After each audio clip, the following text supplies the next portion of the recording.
Good morning and namaste to all of you. Thank you, Dr. Ganesh. As you all know, pediatric anesthesia ಅಂದರೆ ಮಕ್ಕಳ ಅರಿವಳಿಕೆ ತುಂಬಾನೇ ಅದು ಸೂಕ್ಷ್ಮವಾದ procedure and you require very highly skilled anesthesiologists with lot of expertise and somebody who has done lot of pediatric anesthesia. Knowing that the child was just 7 weeks, 1.5 months, is a very, very high risk procedure for anesthesiologists. Yake andre we can divide it into 3 parts. There is a pre-anesthetic period, anesthesia period, and a post-anesthesia period. Pre-anesthesia period nalli, what are the challenges? Idu congenital cataract. Idu huttage bandiro pore. So idar jate various congenital syndromes anta ide. So it can be part of various janma janata doshagalu. ಜನ್ಮಜನದ ದೋಷಗಳು ಅಂದರೆ ಒಂದೊಂದ್ಸತಿ down syndrome ಇರುತ್ತೆ, ಒಂದೊಂದ್ಸತಿ ಮಾಫನ್ syndrome ಇರುತ್ತೆ, doctor ಹೇಳಿದ್ರು galactosemia ಅಂತ ಇರುತ್ತೆ.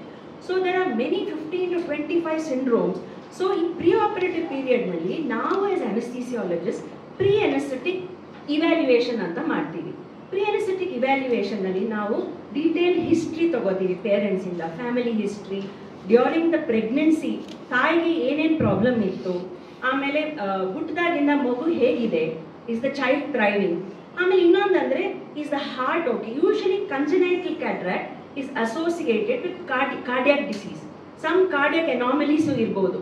So ನಾವು ಕಾರ್ಡಿಯಾಲಜಿಕಲ್ evaluation ಮಾಡಿಸ್ಬೇಕು, ಆ ತಪಾಸಣೆ ಮಾಡಿ ಅದೆಲ್ಲ ರೂಲ್ ಔಟ್ ಮಾಡಿ. ಇನ್ನೊಂದು ಅಂದರೆ ಏರ್ವೇ ಪ್ರಾಬ್ಲಮ್ಸು ಇರ್ಬೋದು, associated airway problems with congenital cataract ಇರುತ್ತೆ.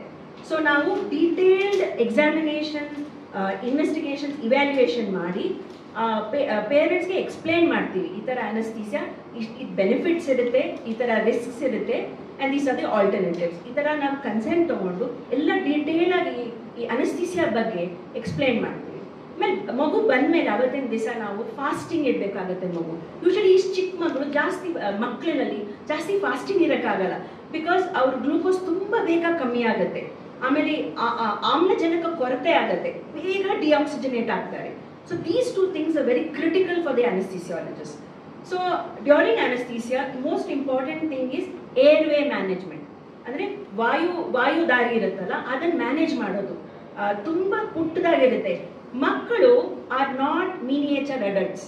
Very very important to know they have unique anatomy, unique physiology which is very very sensitive, and the organs ಸ್ವಲ್ಪ immature ಆಗಿರುತ್ತೆ, ಇನ್ನೂ ಅಷ್ಟು ಮೆಚ್ಯೂರಿಟಿ ಪಡೆದಿರಲ್ಲ ಮಕ್ಕಳಲ್ಲಿ. ಸೊ ಲಕ್ಕಿಲಿ ಈ ಮಗು was a full term caesarean section baby. So we were lucky, ಅದು full term ಆಗಿ 9 ತಿಂಗಳಾಗಿ ಹುಟ್ಟಿರೋ ಮಗು. ಒಂದೊಂದ್ಸತಿ ಪ್ರೀ ಟರ್ಮ್ ಆಗಿ ಹುಟ್ಟುತ್ತೆ. ಅವಾಗ ಆಕ್ಸಿಜನೇಷನ್ ತುಂಬ ಸೂಕ್ಷ್ಮವಾಗಿರುತ್ತೆ, 100% ಆಕ್ಸಿಜನ್ ಕೊಟ್ಟು ನಾವು ಅನೆಸ್ಥೀಸಿಯಾ ಕೊಡಬೇಕಾಗತ್ತೆ. ಆ್ಯಂಡ್ ಆಲ್ಸೋ ನಮ್ಮ team has very highly skilled anesthetists like Dr. Murli, Dr. Anup along with me, and we have excellent anesthesia equipment for pediatric anesthesia. So idella idu na 30 ವರ್ಷದಿಂದ pediatric anesthesia ಕೊಡ್ತಾ ಇದ್ದೀನಿ ನಾನು. So this confidence ಬೇಕು, pediatric anesthetists requires lot of confidence in private practice. So as a team we work with this child. Another important aspect is other than airway management is temperature management. ಮಗುವಿಂದ ತಾಪ ತುಂಬ important. Air conditioning ಇದ್ರೆ ತುಂಬ ಬೇಗ ಹೈಪೋಥರ್ಮಿ ಆಗುತ್ತೆ ಮಗುಗೆ. So ಮಗುನ temperature management ಮಾಡೋದು, venous access ಅಂದರೆ ಇಂಟ್ರಾವೀನಸ್ ಫ್ಲೂಯಿಡ್ ಥೆರಪಿ ಮ್ಯಾನೇಜ್ ಮಾಡೋದು, correct amount of fluid and glucose management. This are and most important as far as cataract surgery is concerned is intra ocular pressure, ಕಣ್ಣಿನ ಒತ್ತಡ. Surgery ಮಾಡುವಾಗ ಒತ್ತಡ ಜಾಸ್ತಿ ಆಗಬಾರ್ದು, control ಕರೆಕ್ಟಾಗಿ intermediate positive pressure ventilation ಕೊಟ್ಕೊಂಡು balanced anaesthesia ಅದನ್ನು plan ಮಾಡಿಕೊಂಡು ನಾವು ಪ್ಯಾರಲೈಸ್ ಮಾಡಿ, ಮಗು ಇಷ್ಟು ಪುಟ್ಟದಾಗಿರುತ್ತೆ, ನಾವು ಹ್ಯಾಂಡ್ ವೆಂಟಿಲೇಷನ್ ಮಾಡ್ತೀವಿ ಅನೆಸ್ಥಿಸಿಯಾಲಜಿಸ್ಟ್ ಆಗಿ. ಜಸ್ಟ್ ಲೈಟ್ ಹೀಗೆ we take over the ventilation, we ventilate the child to prevent barotrauma. We cannot connect to a ventilator. ಇಷ್ಟು ಹೈಲಿ ಸ್ಕಿಲ್ ಜಾಬ್ ಇದು ಅಂದರೆ the baby so sensitive. So minimum 2-3 anesthetists are required to give anesthesia once for one small baby, because it is life, which is very very important. So we take care of all of this, ensure that the intraocular pressure is monitored, and in the post-operative period ಮಗು ಕೆಮ್ಮಬಾರ್ದು, ಜಾಸ್ತಿ ಅಳಬಾರ್ದು. ಅದಕ್ಕೆ ನಾವು medications ಕೊಡ್ತೀವಿ, so that post operative nausea vomiting ಇರಬಾರ್ದು. Nausea vomiting ಇದ್ದರೆ ಇನ್ನು intraocular pressure ಜಾಸ್ತಿ ಆಗುತ್ತೆ. ಸೊ ಇದನ್ನೆಲ್ಲ ನಾವು ಮೆಡಿಕೇಶನ್ ಮ್ಯಾನೇಜ್ಮೆಂಟಿಂದ ಕಂಟ್ರೋಲ್ ಮಾಡಿ, so ಇಂಟ್ರಾಪರೇಟಿವ್, post operative all 3 periods ನಾವು ಕಂಪ್ಲೀಟಾಗಿ ನೋಡ್ಕೋತೀವಿ ಮಗುನ. So that surgeon can peacefully do his surgery without worrying about the baby's physiology, baby's oxygenation and the baby's life as such. Completely it's in the hand of the expert anesthesiologist. I would like to take this opportunity to thank my team, which is very highly skilled in Netradhama. Hello, namaskara. Welcome to Netradhama. We wanted to present one of a unique, one of a kind case. ಈಗ ಈ ಚಿಕ್ಕ ಮಗು 5 ವಾರ ಹುಟ್ಟಿದ ತಕ್ಷಣ 5 ವಾರದ ಮಗು ನಮ್ಮ ಹಾಸ್ಪಿಟಲ್ಗೆ ರೆಫರ್ 5 ವಾರ ಇದ್ದಾಗ ರೆಫರ್ ಆಯಿತು. So the child presented at 5 weeks. Child was referred by another doctor, another ophthalmologist, ಇನ್ನೊಬ್ರು ಕಣ್ಣಿನ ಡಾಕ್ಟರ್ ನೋಡಿದ್ದು. ಅದೇನಾಯಿತು ಅಂದರೆ ಈ ಪೇರೆಂಟ್ಸು ಮಗು ನೋಡಿದಾಗ ಹುಟ್ಟಿದ ಮಗುಗೇನೆ ಬಲ್ಗಣ್ಣಿನಲ್ಲಿ ಪಾಪೆನಲ್ಲಿ ಬಿಳಿಯಾಗಿ ಏನೋ ಕಾಣಿಸ್ತಾ ಇತ್ತು. ಸೊ ಇದೇನು ಕಣ್ಣು ಬಿಳಿಯಾಗಿದೆಯಲ್ಲ ಅಂತ ಅವರು ಮನೆ ಹತ್ರ ಇರೋ ಡಾಕ್ಟ್ರು, ಕಣ್ಣಿನ ಡಾಕ್ಟರ್ ಹತ್ರ ತೋರಿಸಿದ್ರು. ಅವರು ಡಾಕ್ಟರ್ ನೋಡ್ಬಿಟ್ಟು ಇದು ಮೋಸ್ಟ್ಲಿ ಪ್ರಾಬ್ಲಮ್ ಇದೆ, it may be cataract. So ನೀವು ಹೈಯರ್ ಸೆಂಟ್ರಿಗೆ ಹೋಗಿ, ನೇತ್ರಧಾಮಕ್ಕೆ ಹೋಗಿ ಅಂತ ಇಲ್ಲಿ ಕಳಿಸಿದ್ವಿ. ಯಾಕಂದರೆ ನಾವು ನೇತ್ರಧಾಮನಲ್ಲಿ we do all the complex cases. ಬೇರೆ ಕಡೆ ಕೇಸ್ಗಳು ಮುಟ್ಟದೇ ಇರೋ ಕೇಸ್ಗಳು ಇಲ್ಲಿ ಬರುತ್ತೆ. So we handle that. And ಈ ಪೀಡಿಯಾಟ್ರಿಕ್ ಕ್ಯಾಟ್ರಾಕ್ಟು ನಾನು ಸುಮಾರು ಈಗ 30 ವರ್ಷದಿಂದ ಮಾಡ್ತಾಯಿದ್ದೀನಿ. ಸುಮಾರು ಮಕ್ಕಳು ನಾನು ಈ ಕ್ಯಾಟ್ರಾಕ್ಟ್ ಮಾಡೋರೆಲ್ಲ ಈಗ ಇಂಜಿನಿಯರ್ಗಳು, ಡಾಕ್ಟರ್ಗಳೆಲ್ಲ ಆಗಿದ್ದಾರೆ. ಸೊ ಮಗು ಬಂದಾಗ ನೋಡಿದಾಗ ಬಲ್ಗಣ್ಣಿನಲ್ಲಿ ವೈಟ್ ರಿಫ್ಲೆಕ್ಸ್ ಇತ್ತು, ಅಂದರೆ ಪಾಪೆನಲ್ಲಿ ಫುಲ್ ವೈಟ್ ಆಗಿತ್ತು. ಸೊ ಈ ಚಿಕ್ಕ ಮಗುನ ಎಕ್ಸಾಮಿನ್ ಮಾಡೋದು ಕಷ್ಟ, ಚೆಕಪ್ ಮಾಡೋದು ಕಷ್ಟ. ಸೊ ಅದು it needs lot of expertise even to check the eyes of the child. ಕಣ್ಣು ಎಷ್ಟು ಚಿಕ್ಕದಾಗಿರುತ್ತೆ ಅಂದರೆ ಓಪನ್ ಮಾಡೋದನ್ನು ಕಷ್ಟ. ಸೊ ಮಗುನ ಎಕ್ಸಾಮಿನ್ ಮಾಡಿ ಅದಕ್ಕೆ ಕೆಲವು ಸ್ಪೆಷಲ್ ಸ್ಕ್ಯಾನ್ಗಳೆಲ್ಲ ಮಾಡಿಬಿಟ್ಟು ಇದು ಕಂಜನೈಟಲ್ ಕ್ಯಾಟ್ರಾಕ್ಟ್ ಬರೀ ಬಲ್ಗಣ್ಣಲ್ಲಿ ಮಾತ್ರ ಇದೆ ಪೊರೆ, ಎಡಗಣ್ಣಲ್ಲಿ ಪೊರೆ ಇರಲಿಲ್ಲ, ಬರೀ ಬಲ್ಗಣ್ಣಲ್ಲಿ ಮಾತ್ರ ಪೊರೆ ಇದೆ. ಈಗ ವೈಟ್ ರಿಫ್ಲೆಕ್ಸು ಹಲವಾರು ಕಾರಣಗಳಿಂದ ಕಾಣಿಸ್ಕೊಬೋದು. ಒಂದು ಕ್ಯಾಟ್ರಾಕ್ಟ್, ಕಂಜನೈಟಲ್ ಕ್ಯಾಟ್ರಾಕ್ಟ್ ಅಂದರೆ ಹುಟ್ಟಿದಾಗಲೇ ಪೊರೆ ಇರುತ್ತೆ. ನಾರ್ಮಲ್ ಆಗಿ ನಾವೇನು ಪೊರೆ ಅಂದರೆ ವಯಸ್ಸಾಗಿರೋರಿಗೆ ಬರುತ್ತೆ ಪೊರೆ ಅಂತ, ಬಟ್ ಹುಟ್ಟೋ ಮಗುಗೂ ಪೊರೆ ಇರ್ಬೋದು. ಇದಕ್ಕೆ ನಾವು ಕಂಜನೈಟಲ್ ಕ್ಯಾಟ್ರಾಕ್ಟ್ ಅಂತ. ಈ ಕಂಜನೈಟಲ್ ಕ್ಯಾಟ್ರಾಕ್ಟು ಹಲವಾರು ಕಾರಣಗಳಿಂದ ಬರುತ್ತೆ. ಒಂದು, ಗರ್ಭದಲ್ಲಿ ಇನ್ಫೆಕ್ಷನ್ ಆದರೆ, ಲೈಕ್ ಟಾಕ್ಸೋಪ್ಲಾಸ್ಮೋಸಿಸ್, ಸೈಟೋಮೆಗ್ಲೋವೈರಸ್, ರುಬೆಲ್ಲಾ, ಈ ಥರ ವೈರಲ್ ಇನ್ಫೆಕ್ಷನ್ಸ್ ಆದರೆ ಪ್ರೆಗ್ನೆನ್ಸಿ ಟೈಮಲ್ಲಿ ಈ ಕ್ಯಾಟ್ರಾಕ್ಟ್ ಫಾರ್ಮ್ ಆಗ್ತದೆ. ಅಲಾಂಗ್ ವಿತ್ ದ ಕ್ಯಾಟ್ರಾಕ್ಟ್ ಬೇರೆ ಡಿಫೆಕ್ಟ್ಸು ಇರುತ್ತೆ. ಕಾರ್ಡಿಯಾಕ್ ಕಂಡೀಷನ್ಸ್ ಕಾಣಿಸ್ಕೊಬೋದು ಅಥವಾ ಡೆಫ್ನೆಸ್ ಕಾಣಿಸ್ಕೊಬೋದು. ಸೊ ಬೇರೆ ಕಂಜನೈಟಲ್ ಪ್ರಾಬ್ಲಮ್ಸು ಇರುತ್ತೆ.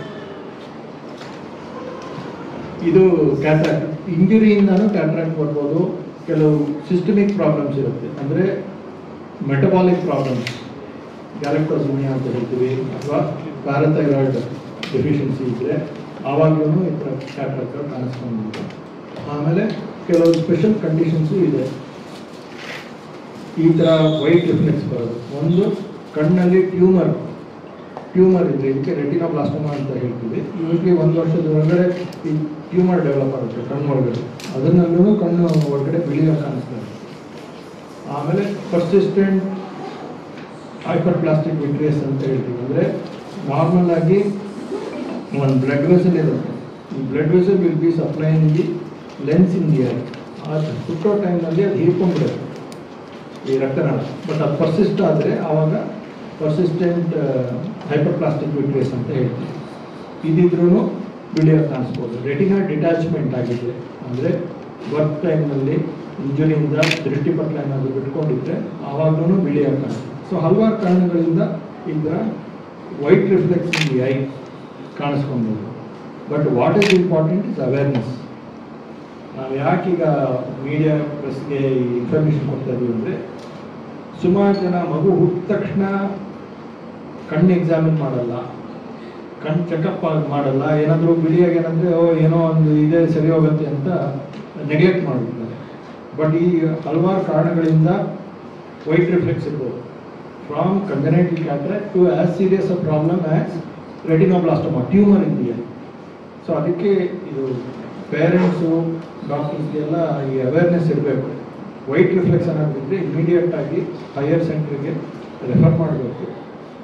ಕೆಲವು ಪ್ರಾಬ್ಲಮ್ಸು ಇಮಿಡಿಯೇಟಾಗಿ ನಾವು ಟ್ರೀಟ್ ಮಾಡಿಬಿಟ್ಟು ರಿವರ್ಸ್ ಮಾಡಬೇಕು. ಅದು congenital cataract is one of them. Normal ಆಗಿ ಕ್ಯಾಟ್ರಾಕ್ಟ್ ಎರಡು ಕಣ್ಣಲ್ಲೂ ಇದ್ದರೆ ಆವಾಗ you can wait you can wait for the cataract surgery. Because ಅದೇನಾಗುತ್ತೆ ಅಂದರೆ visual center in the brain develops from 15 days to 3 months maximally. ಆಮೇಲೆ up till 6 years visual center develop ಆಗ್ತಾರೆ, central processing. ಈ ಟೈಮ್ನಲ್ಲಿ ಮಗುಗೆ ಏನಾದರೂ ಒಂದು ಕಣ್ಣಲ್ಲಿ ಸರಿ ಕಾಣಿಸ್ತಿದ್ರೆ ಇನ್ನೊಂದು ಕಣ್ಣು ಮಾತ್ರ ಯೂಸ್ ಮಾಡಿ ಮಾಡಿ ಈ ಕಣ್ಣು ಡಿಸ್ಯೂಸ್ ಕೊಟ್ಟೋಗುತ್ತೆ. ಆಮೇಲೆ 6 ವರ್ಷದ ಮೇಲೆ ಏನು ಮಾಡೋಕ್ಕಾಗಲ್ಲ. ಬಟ್ ಒಂದೇ ಕಣ್ಣಲ್ಲಿ ಕಾಂಟ್ರಾಕ್ಟ್ ಇದ್ದರೆ ಬಿಟ್ವೀನ್ 15 days to 3 monthsನಲ್ಲಿ ಮೋಸ್ಟ್ ಇಂಪಾರ್ಟೆಂಟ್ ಫಿಕ್ಸೇಷನ್ ಡೆವಲಪ್ ಆಗುತ್ತೆ. ಸೊ ಆವಾಗ ಫುಲ್ ಹೇಸಿ ಇದ್ದರೆ ಆವಾಗ ಮಗುಗೆ ಆ ವಿಷನ್ ಡೆವಲಪ್ ಆಗಲ್ಲ. ಸೊ ಡಿಲೇ ಮಾಡಿದಷ್ಟು ಪ್ರಾಬ್ಲಮ್ ಆಗುತ್ತೆ. ಎರಡು ಕಣ್ಣಲ್ಲೂ ಕ್ಯಾಟ್ರಾಕ್ಟ್ ಇದ್ದರೆ ಸ್ವಲ್ಪ ಡಿಲೇ ಮಾಡ್ಬೋದು, 6 ತಿಂಗಳಾದ್ಮೇಲೂ ಆಪ್ರೇಷನ್ ಮಾಡ್ಬೋದು, ಅದು ಸರಿ ಹೋಗುತ್ತೆ. ಯಾಕಂದರೆ ಎರಡರಲ್ಲೂ ಈಕ್ವಲ್ ಆಗಿ ಬ್ಲರ್ ಆಗಿರುತ್ತೆ. ಸೊ ಕ್ಯಾಟ್ರಾಕ್ಟ್ ಇದ್ದಾದಮೇಲೆ ಡೆವಲಪ್ ಆಗುತ್ತೆ. ಬಟ್ ಒಂದು ಕಣ್ಣಲ್ಲಿ ಮಾತ್ರ ಕ್ಯಾಟ್ರಾಕ್ಟ್ ಇದ್ದರೆ ಅದು ಇನ್ನೂ ಡೇಂಜರಸ್. ಯಾಕಂದರೆ ಇನ್ನೊಂದು ಕಣ್ಣು ಚೆನ್ನಾಗಿದ್ರೆ ಬರೀ ಆ ಕಣ್ಣಲ್ಲಿ ನೋಡಿ ನೋಡಿ ಈ ಕಣ್ಣು ಫುಲ್ ಡಿಸ್ಯೂಸ್ ಕೊಟ್ಟೋಗುತ್ತೆ, ಡೆವಲಪೇ ಆಗಲ್ಲ, ಬ್ರೈನಲ್ಲೇ ವಿಷನ್ ಡೆವಲಪ್ ಆಗಲ್ಲ. ಸೊ ಈ ಥರ ಕಂಜನೈಟಲ್ ಮೊನೋಕ್ಯುಲರ್ ಕ್ಯಾಟ್ರಾಕ್ಟ್ ಅಂದರೆ ಒಂದು ಕಣ್ಣಲ್ಲೇ ಪುರ ಇರೋದು, ಇಮಿಡಿಯೇಟಾಗಿ it has to be taken up for treatment. Earlier done the better. ಈಗ there lot of challenges in operating a small 5 to 6 week old child.